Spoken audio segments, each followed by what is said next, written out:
chers collègues. Dans le même esprit que les budgets du précédent quinquennat, le PLF 2023 donne le ton dès les premières lignes de la présentation du budget. C'est la dimension sécuritaire qui prédomine largement, avec la mise en valeur de la lutte contre l'immigration clandestine, à travers l'introduction de la biométrie dans les visas, le renforcement des contrôles aux frontières et la dynamisation de la politique d'éloignement. Le ton anxiogène est également de mise lorsque sont constatés les flux migratoires importants et la nécessité de les contrôler.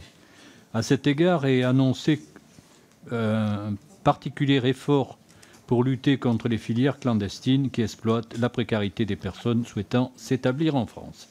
Du côté de l'intégration, le budget 2023 est un copier-coller des précédents. L'accent est mis principalement sur une mesure issue de la loi du 7 mars 2016 relative aux droits des étrangers en France, avec le parcours personnalisé d'intégration républicaine.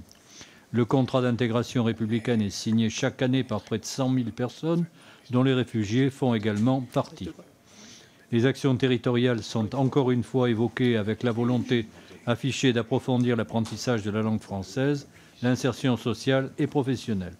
Cette année, l'intégration des femmes en particulier est présentée comme une priorité. Pour rappel, depuis 2018, les forfaits de formation linguistique ont doublé et pour les primo-arrivants qui ne savent ni lire ni écrire, 600 heures de formation sont prévues. Quant à la formation pédagogique, elle est passée de 2 à 4 jours. Il est à noter que les collectivités territoriales sont mises à contribution depuis 2020 avec la mise en place des contrats territoriaux d'accueil et d'intégration qui assurent une intégration adaptée selon les besoins locaux. Concernant l'asile, enfin, il est toujours nécessaire de rappeler les principes constitutionnels qui encadrent le droit positif.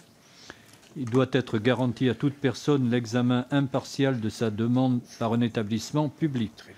Dans ce cadre, tout demandeur d'asile dispose d'un droit de séjour ainsi qu'un droit à l'hébergement et une prise en charge sociale. Depuis 2008, le nombre de demandes d'asile augmente. L'objectif présidentiel d'un délai d'instruction des demandes de 6 mois est loin d'être atteint. Le bleu 2023 rappelle les moyens mis en œuvre sous les précédents exercices. Cependant, on est toujours en droit de regretter à cet égard qu'à aucun moment la réflexion ne soit menée sur la dimension qualitative de la procédure du droit d'asile.